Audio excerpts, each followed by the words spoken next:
አንድ ትልቅ ቀጠሮ አለኝ። አዎ። ሉምባ ቀስ ብሎ ከፍቶ ተመለከተ። ከካርቶን ውስጥ በስጦታ መልክ የመጣለት ድመት ከፍቶ ወደ ውጪ እየሮጠ ወጣ። ቤቱን ሁሉ መፈለግ አለብኝ ብሎ ሉምባ ፍለጋ ጀመረ። ሉምባ ጎንበስ ብሎ ሲመለከት ከጠረጴዛው ስር ድመቱን አየው። አዎ፣ ድመት ይቧጨራሉ ድመቶች ሲባል ሰምቻለሁ።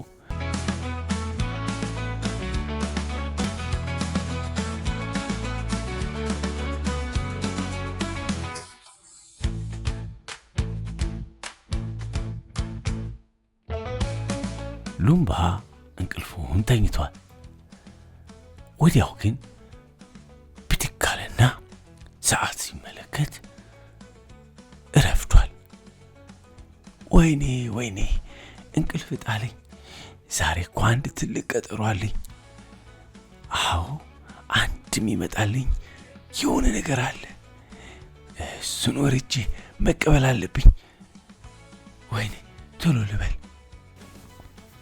በዛ ላይ ደግሞ እዚህ አልጋ ላይ ቁጭ ብለህ ሁልጊዜ ከኔ ጋር የምትተኛው ሌላ አዲስ ጎበዝ የሚያጫውት እኔ ጋር የመጣ ስጦታ አለ። አልፈልግም አንተን ማለት ነው ካሁን በኋላ። በል ደህና ሁን፣ አታስረፍደኝ ብሎ ሉምባ ከክፍሉ ወጣ። ሉምባ እጅግ ደስ ብሎታል። አዎ ደስ ብሎኛል። አዎ ተደስቻለሁ። የሚመጣልኝን ስጦታ እንዴት በጉጉት እንደምጠብቀው እኮ ስለማታውቁ ነው። አዎ ደስ ብሎኛል። ሉምባ በሩን ከፍቶ ሲወጣ በካርቶን የተቀመጠ ስጦታ አገኘ። ወይኔ ወይኔ ወይኔ! በር አንኳኩተው እኔ እንቅልፌን ጥሎኝ እኔ እንቅልፌን ስለጥጥ ለካ እነሱ ስጦታውን አስቀምጠውልኝ ሄደዋል። እጅግ ደስተኛ ነኝ። ይሄ ስጦታዬን እቤት ውስጥ አስገብቼ ከፍቼ ልመልከተው። ደስ የሚል ቀን አለና ሉምባ የተቀመጠውን ካርቶን አንስቶ ይዞ ወደ ውስጥ ገባ።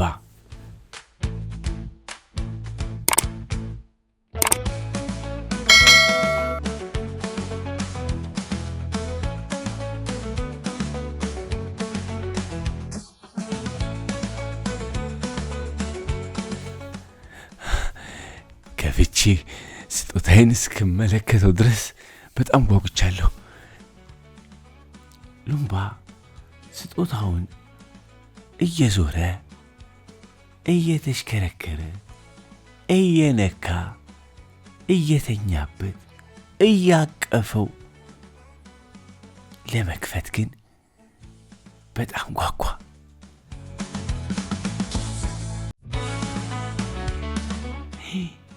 ሉምባ ቀስ ብሎ ከፍቶ ተመለከተ። ደስ አለው። ወይኔ እንዴት ደስ ይላል!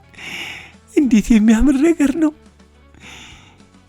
እንደገና አሁንም ቀስ ብሎ ሊከፍተው ነው መሰል።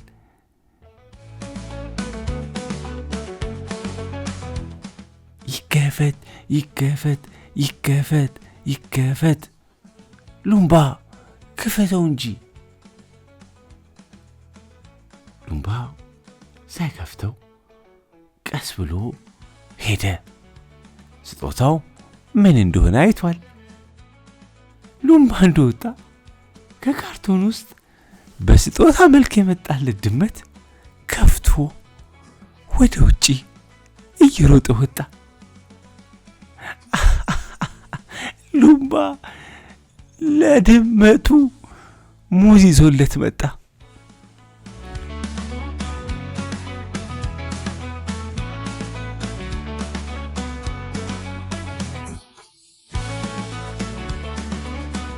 ሉምባ ከፍቶ ሲመለከት ድመቱ የለም። በጣም ደነገጠ። ካርቶን ውስጥ መግባት አልቀረው። የት ሄደ? ወይኔ ድመቴ፣ ወይኔ ድመቴ፣ ወይኔ ስጦታዬ! ለረጅም ጊዜ እኮ ነበረ ስጠብቅ የነበረው። በናፍቆትና በጉጉት ተጠብቀው የነበረው ድመቴ የት ሄደ? የት ገባ? ሉምባ ቤት ውስጥ ድመቱን ፍለጋ ጀመረ።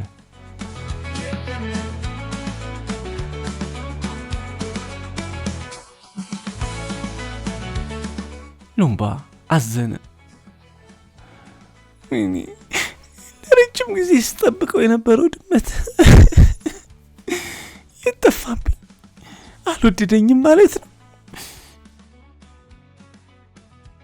እስቲ ቆይ በማሽተት ምናልባት እስቲ ቆይ እያሸተትኩኝ የሄደበትን ልፈልግ። ሉምባ መሬቱ ላይ ተኝቶ ጣውላውን እያሸተተ ድመቱን ሊፈልግ ሞከረ። ግን ምንም የድመት ጠረን አልሸተተው። ተናዷል። ቤቱን ሁሉ መፈለግ አለብኝ ብሎ ሉምባ ፍለጋ ጀመረ።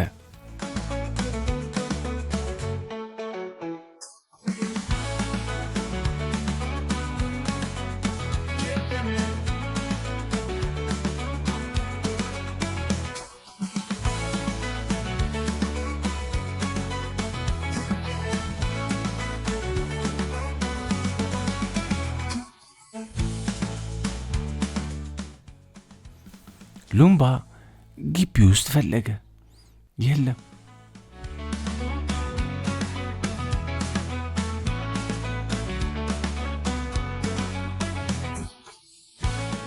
ሉምባ በሩን ከፍቶ ውጪ ይጫወቱ የነበሩ ልጆችን ጠየቃቸው። እባክሽ ድመቴን አይታችሁታል?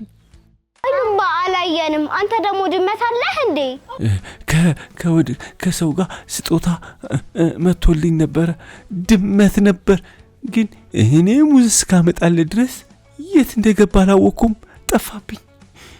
እባካችሁ ካያችሁ ነገር አንተ ቤት ውስጥ ፈልግ፣ እኛ ውጪ እንፈልግ። እሺ፣ ስለምትረዱኝ አመሰግናለሁ። እኔ ቤት ውስጥ እፈልጋለሁ። እሺ፣ እናንተ ውጪ ፈልጉ።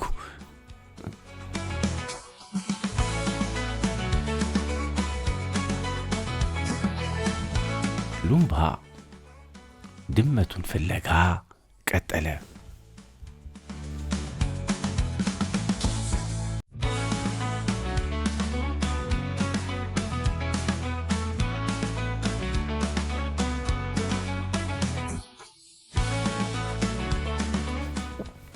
ድንገት ፍሪጅ ውስጥ ወተት ፈልጎ ገብቶ ይሆን እንዴ ብሎ ሉምባ ፍሪጁን ከፍቶ ተመለከተ። ነገር ግን ድመቱ የለም። በጣም አዘነ።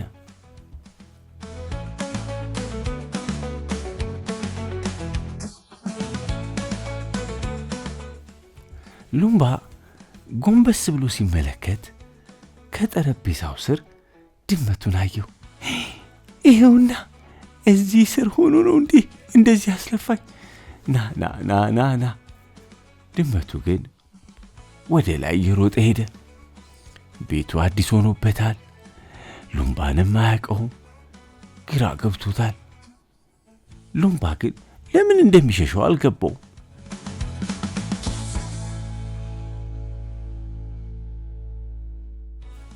እባክና እኔ እኮ ጓደኛዬ እንድትሆን ነው የምፈልገው አለና ሉምባ ቀስ ብሎ ተጠጋው።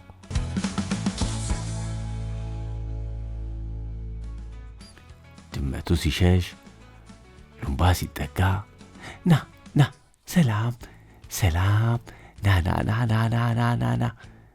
ሉምባ ድመቱ ሸሸው እንደገና። ሉምባ ያጫወተ ቀስ ብሎ ያዘው። አዎ ድመት ይቧጨራሉ ድመቶች ሲባል ሰምቻለሁ። ስለዚህ መጠንቀቅ አለብኝ። የድመቶች ጥፍር ኃይለኛ ነው። አንደኛ ይቧጨራሉ፣ ሁለተኛ አይናችንን ደግሞ ከቧጨሩን አይናችንም ሊጠፋ ይችላል። ጥንቃቄ ይፈልጋል። የቤት እንስሳ እኔ ጋር ሳመጣ መጀመሪያ እንዴት አድርጌ መንከባከብ እንዳለብኝ ተምሬያለሁ። ዝም ብሎ ያለመደንን እንስሳት መያዝ ወይ ማቀፍ በጣም አስቸጋሪ ነው። ስለዚህ መጀመሪያ ቀስ እንዲረጋጋ ማድረግ አለብኝ። አድርጌ አሁን አቅፌዋለሁ። ከዛ ደግሞ የሚበላውን መስጠት አለብኝ።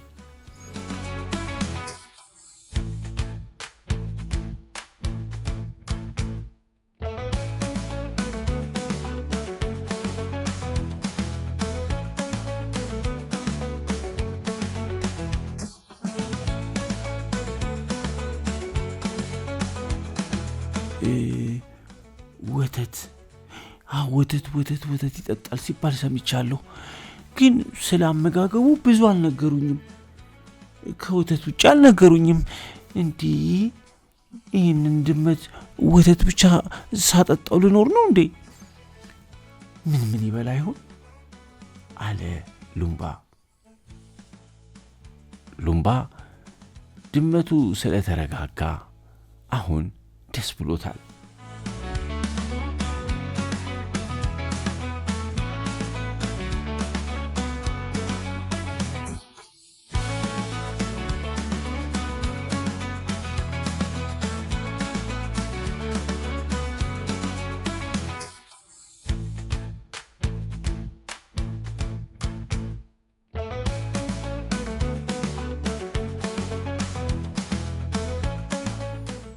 ና ይሄው ገመድ አለኝ እንጫወት። ይሄው ና ድመትዬ። እንዴ ኧረ ገመዱን በላው። እንደዚህ ነው የሚጫወቱት? ደስ ሲል። ብቻዬን አይደለሁም ማለት ነው። አጫወት አገኘው አለ ሉምባ። ሉምባ ከድመቱ ጋር እየተጫወተ ጥሩ ጊዜ እያሳለፈ ነው። ጓደኛ አገኘው ቤት ውስጥ የሚያጫውተኝ። ስለዚህ ደስተኛ ነኝ አለ ሉምባ። ድመቱም ሉምባን ለመደው። ሉምባ ድመቶች እንዴት መያዝ እንዳለባቸው የነገሩትን እያስታወሰ እያጫወተው ነው። ደግሞ ተከትቧል። እሺ ይሄ ድመት ተከትበሃል አይደል አለው። አዎ ድመቶች መከተብ አለባቸው። ከድመቶች የሚተላለፍ በሽታ እንዳይኖር ሁልጊዜ መከተብ አለባቸው። አዎ የኔ ድመት ተከትቧል አለ ሉምባ።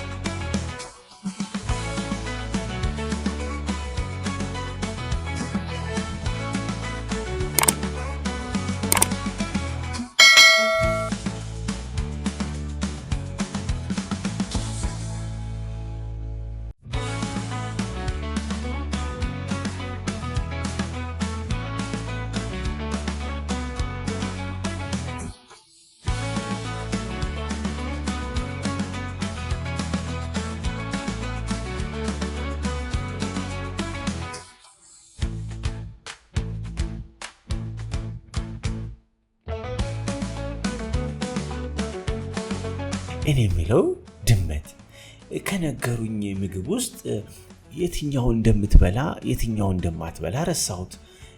እስቲ ቆይ እስቲ ቆሎ ትበላለህ እንዴ? አትበላ? ሰላጣስ? ወይ ሰላጣም አትበላም? እና ታዲያ ወተትና ስጋ ዳቦ ምናምን ነው የምትበላው ማለት ነው።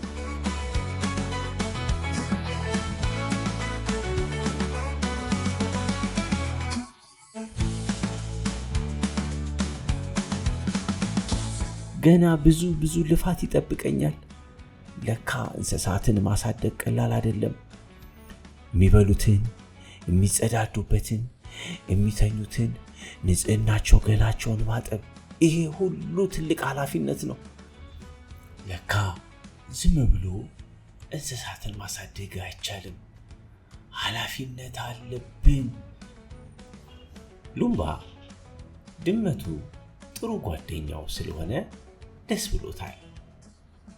እንደሚንከባከበውም ለራሱ ቃል ገብቷል።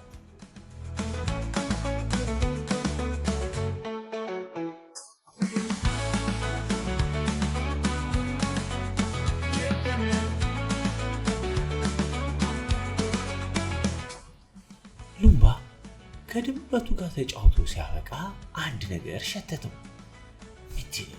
ምንድን ነው የሚሸተው? ይህ ድመት ፈሱን ፈሳ እንዴ? እስቲ እዚህ ጋር በጣም ይሸታል። እንዴ ድመቶች ለካ በየቦታው የሚሸኑ የሚጸዳዱ እንደገና ደግሞ በየቦታው ዝም ብለው ሁሉንም ቦታ ቆሻሻ የሚያደርጉት ከሆነማ ቤቱ ይሸታል። እኛም አፍንጫችን ጉንፋን በየጊዜው ይዘናል፣ እንታመማለን። ስለዚህ መፍትሄ መፈለግ አለብኝ። ለካ ድመት ማሳደግ ቀላል ነገር አይደለም። የት ነው ካካ ማድረግ ያለበት? ማሰልጠን አለብኝ።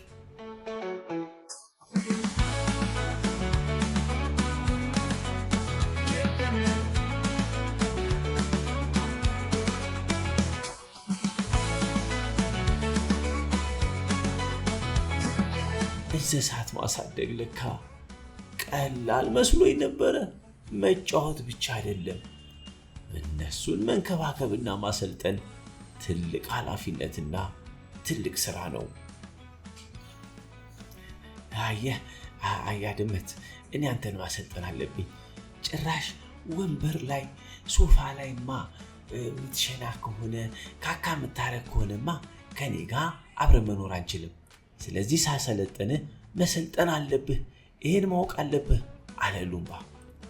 እኔም ብዙ ማወቅና ማንበብ አለብኝ ብሎ ሉምባ ስለ ድመቶች መጽሐፍ ማንበብ ጀመረ።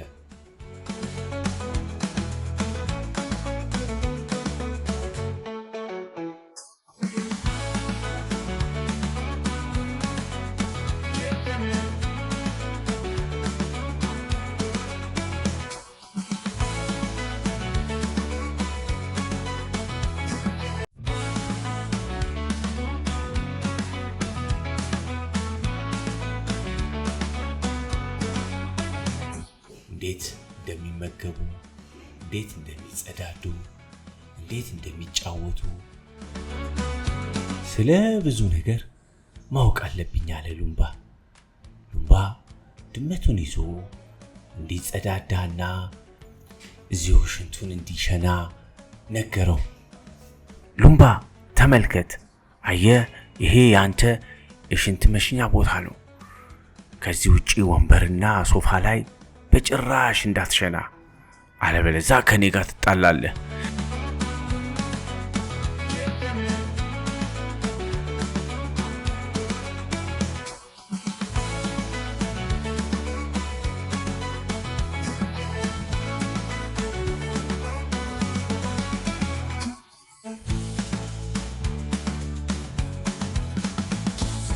ና ደግሞ ና፣ አሁን መኝታህን ላዘጋጅልህ አለው።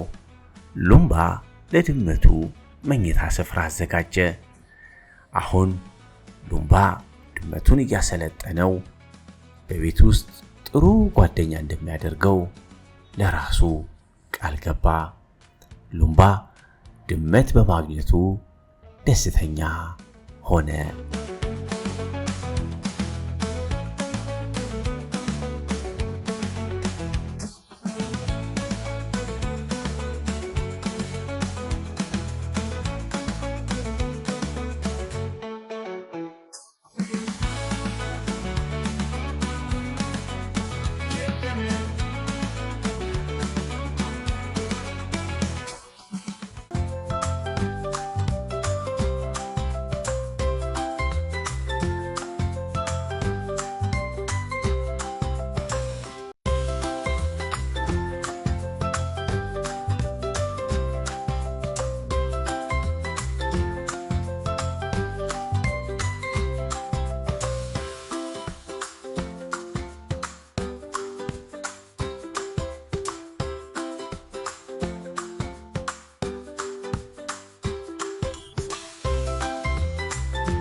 ዮዮ ብዙ ቲያትሮችን፣ ድራማዎችን፣ ፊልሞችን ተመልክቷል።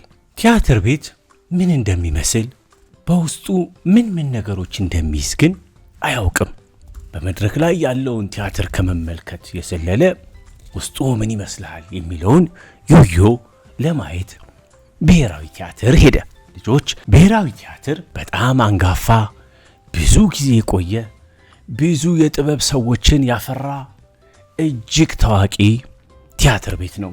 ዮዮ ብሔራዊ ቲያትር በመሄዱ ደስተኛ ነው። ወደ ውስጥ ገባ።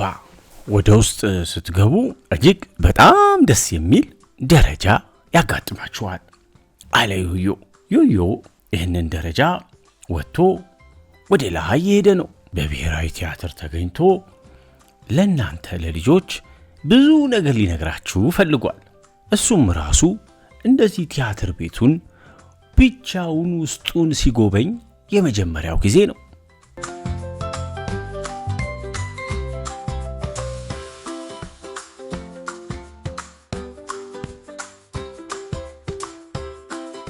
ታዋቂ የሥነ ጥበብ ባለሙያዎች፣ ድራማ፣ ቲያትር፣ ፊልም የሚጽፉ ሰዎች ፎቶአቸው፣ ተወዛዋዦች፣ በዛ በቲያትር ቤት ውስጥ ዳንስ ይደንሱ የነበሩ፣ ዘፈን ያቀርቡ የነበሩ፣ ቲያትር ይሰሩ የነበሩ እጅግ ታዋቂ ሰዎች ፎቶአቸው፣ ስዕላቸው በየግድግዳው ላይ ተሰቅሏል። ዮዮ የቀድሞ የኢትዮጵያ ነገሥታትን ፎቶም ተመልክቷል።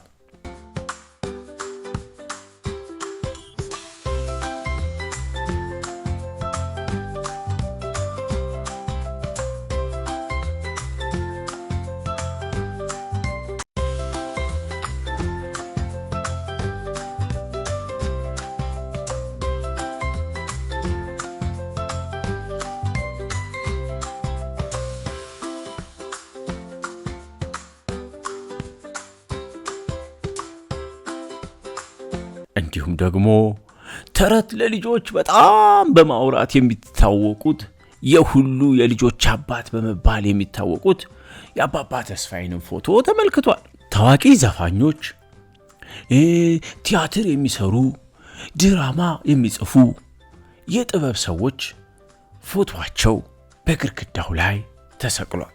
ዮዮ ለነዚህ ለታዋቂ ሰዎች ለሀገራቸው ለኢትዮጵያ ለሰሩት ሥራ እውቅና ተሰጥቶ ፎቶአቸው እንደዚህ በመለጠፉ በማየቱ ደስ አለው። እኔ እኮ ቲያትር ቤት ገብቼ ቲያትሩን አይቼ መውጣት ነው እንጂ ይሄ ሁሉ ነገር ለካ ከጀርባ አለ ዮዮ።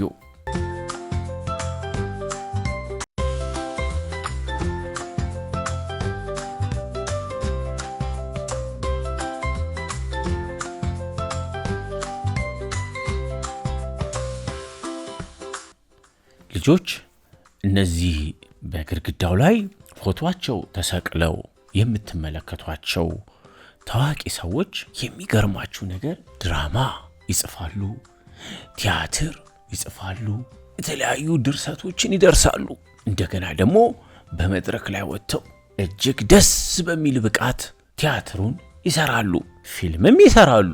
እኛ በቴሌቪዥን ወይም ደግሞ ቲያትር ቤት ሄደን ቁጭ ብለን ስንመለከታቸው እነሱ ግን እኛን ለማዝናናትና ለማስደሰት ጥበባቸውን፣ ዕውቀታቸውን በሙሉ ተጠቅመው ለኛ ለማህበረሰቡ፣ ለኛ ለልጆች የሚጠቅሙ ብዙ ነገሮችን ያቀርቡልናል።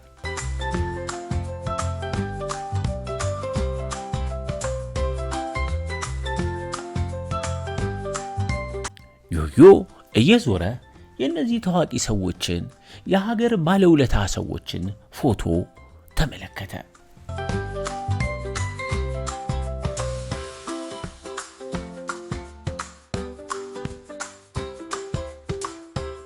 የሙዚቃ መሳሪያም አይቷል ዮዮ።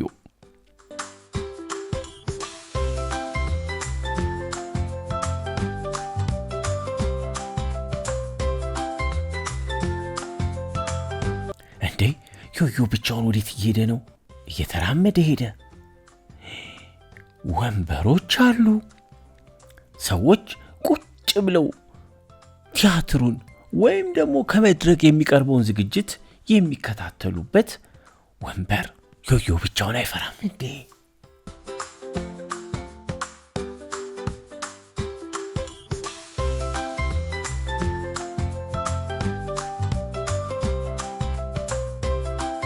ዮዮ ወንበር መረጠና ቁጭ አለ። ጸጥታው ደስ ይላል። ለካ ቲያትር ቤት መድረኩ፣ መጋረጃው፣ መብራቱ፣ ወንበሩ፣ ድምፁ፣ ይሄ ሁሉ ነገር ተቀናብሮ አንድ ላይ ቆንጆ ሆኖ ተዘጋጅቶ በኋላ ላይ መድረክ ላይ የሚቀርበውን ቲያትር ለመመልከት ወይም ፊልም ለማየት ሰው ሲመጣ ደስ ይላል። እኔ ዛሬ ብቻዬን በዚህ ቲያትር ቤት እገኛለሁ። ለእናንተ ለልጆችም አስጎበኛለሁ። ከላይ ቁጭ ብዬ ስመለከት ግን መድረኩ በጣም ስለራቀኝ እስቲ ወደ ታች ልውረድ ብሎ ዮዮ ወደ ታች ወረደ።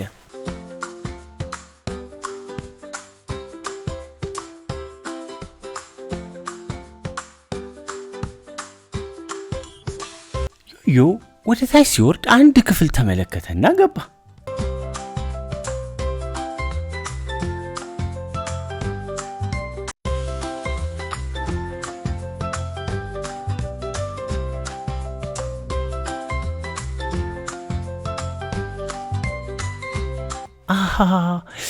ይህ ክፍል ለካ መልበሻ ክፍል ነው። እንደገና ደግሞ እዚህ ክፍል ውስጥ መድረክ ላይ ለምሳሌ እንደ እብድ ሆና የምትሰራ ገጸ ባህሪ ወይም አርቲስት ካለች እዚህ ክፍል ውስጥ ልብሷን ቀይራ እንደ እብድ መስላ ወደ መድረኩ ትወጣለች።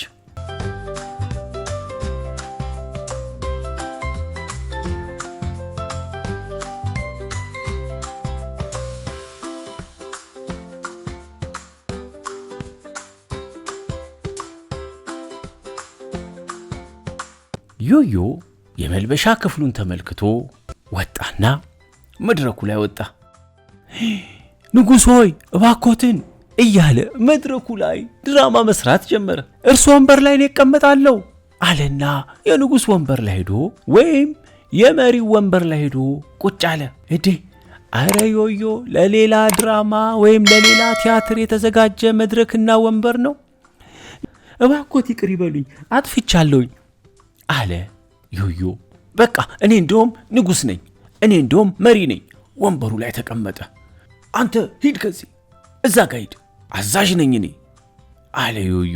መድረኩ ላይ ሲወጣ ዮዮ ቲያትር መስራት አማረውና ቲያትር መስራት ጀመረ። እናንተ ህዝቦች ተመልከቱ፣ እኔ አገሩን የማስተዳድረው መሪ ነኝ፣ ይሄ ወንበር የኔ ነው አለና ቁጭ አለ። ዮዮ ራሱን መድረክ ላይ ቲያትር እየሰራ ስላገኘው ደስ አለው። አጨብጭቡልኝ እንጂ ቲያትሩን ጨረስኩ እኮ አለ።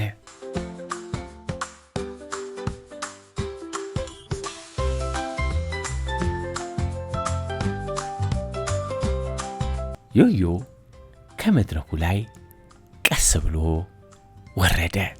ቲያትር መስራት እንዴት ደስ ይላል! መድረክ ላይ ቲያትር ሰዎች ሲያቀርቡ ተመልካቾቹ ይደሰታሉ፣ ይዝናናሉ። ይሄ ትልቅ ጥበብ ነው አለ ዮዮ።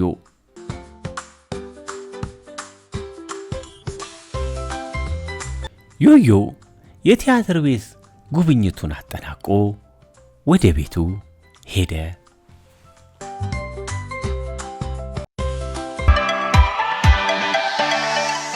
ለተጨማሪ ቪዲዮ ሰብስክራይብ ያድርጉ። ይኔታ ቤት